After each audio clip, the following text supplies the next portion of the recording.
ഇത് ഞാൻ ചെറിയൊരു ചോദ്യം ചെയ്യണമെന്ന് അറിയാത്തത്. അപ്പോൾ ചെയ്യുന്ന കുഴപ്പമൊന്നുമില്ല. എന്താ ചേട്ടൻ പ്രസിഡൻ്റൊക്കെ ഉണ്ടല്ലോ, എന്താ പരിപാടി? ഗേൾ ഫ്രണ്ട്സിൻ്റെ ഉണ്ടോ? ഓക്കെ. നിങ്ങളുടെ സ്ഥലവിടെ പ്രദേശം ഇതൊരു കുസൃതി ചോദ്യമോ? എനിക്ക് കുറച്ച് ജനങ്ങളും അധ്യാപന വാർത്ത പ്രശ്നമുണ്ടാക്കും. അപ്പോൾ ചോദിച്ചോട്ടെ.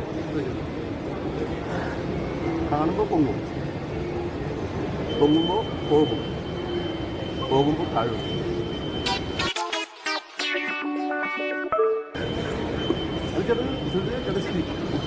ഞാൻ ആലോചിച്ചിട്ട്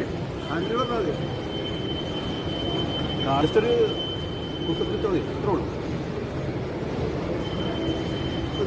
അറിയില്ല. ഓക്കെ, താങ്ക്സ് ചേട്ടാ. അപ്പോൾ ചേട്ടൻ്റെ ഈ സമയം